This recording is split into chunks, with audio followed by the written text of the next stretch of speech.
Hey, I'm Hillary, and today I am reviewing the Osprey Tempest 20. I have had this bag for about a week. I've gone on exactly 0 hikes in it, but I have worn it around my house a lot and made my husband look at me in it.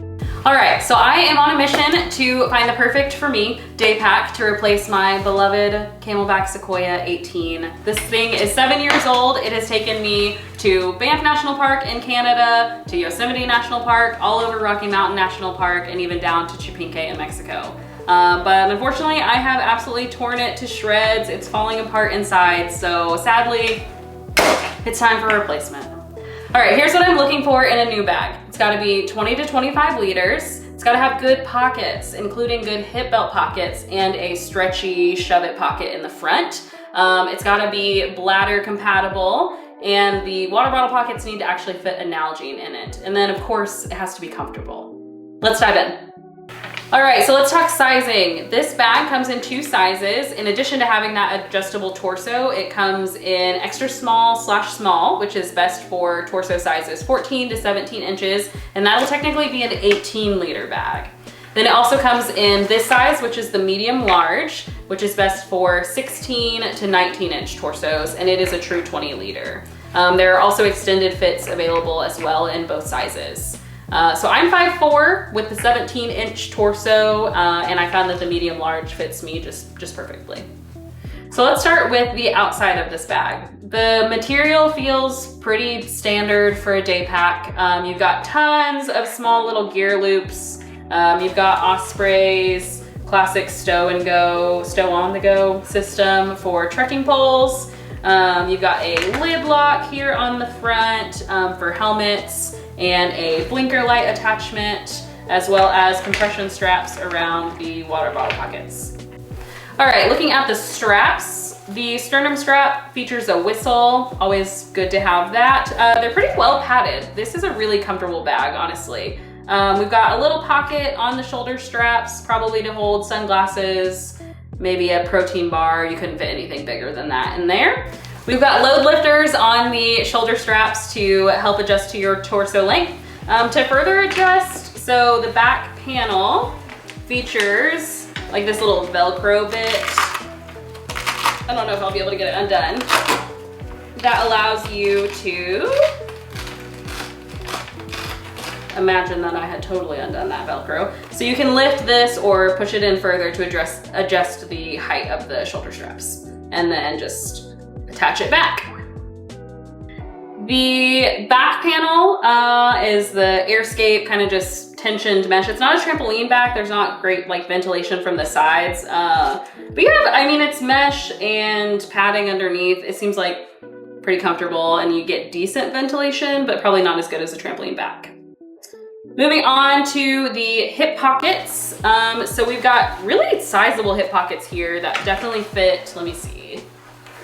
My iPhone 15 Pro, I believe, fits in these pockets. It's a little bit of a shove, but you can definitely get them in there. It fits just fine. The side water bottle pockets do fit a Nalgene comfortably. Even with your bag packed, you can definitely fit the Nalgene in there. And then it compresses down with these compression straps. So the stretchy pocket in the front feels like good quality mesh, feels like it's probably gonna be pretty durable. I would say it's a little narrow. It's not the full width of the pack, but seems good enough, and it's got a clip so that you can load and then clip it back closed once you're done. All right, on the top, we've got a stash pocket. Where's our zipper for that? So this pocket has no organization, no pockets within the pocket. It's just a shove-it pocket right at the top of the bag up against your back. Then in the main compartment, you'll see we've got one big main compartment with a like mesh zippered pocket in here. And this is going to have a key clip, yay. So something to note is that this pocket, the mesh pocket inside the main compartment, shares space with the stash pocket on top. So as you fill one, you're losing space in the other. So now we get to my least favorite part of this bag that made it a deal breaker for me, is that it technically has a compartment for a bladder. So it is not a separate like zippered pocket, it's just on the back of the bag between kind of the main compartment of the bag and your back panel is gonna be where you would put your bladder. But unfortunately, it does not fit my old school Camelback 3-liter, and I really like to be able to have 3 liters out with me. I can show you, even with the bag empty, it is like a struggle to try to get this thing in there. So it's not happening. The opening for the bladder is super, super tight. It opens up a little bit once you're actually in there, but to get this, or I've heard a 2.5 liter or a 2 liter, even of the Osprey bladders, it's really hard to get it in that space. So you can see, yeah, it like, my hand barely fits in there. Osprey has a pretty robust lifetime warranty. They're gonna fix your pack however old it is, whatever season it's from, whatever happens to it. So that's a plus for sure. All right, so that was the Osprey Tempest 20. All right, let's give it a score.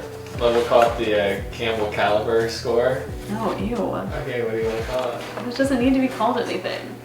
All right, I'm gonna give this bag, see, it's so close to being like a 10 out of 10, but that bladder pocket to me was just devastating. It is laughable how small it is. Everything else about this bag totally fit my needs, absolutely perfect. But I think because of that, I'm gonna have to give it, I don't know, like a 7.5 out of 10, just because for me, it's really not usable. Maybe an 8, I don't know.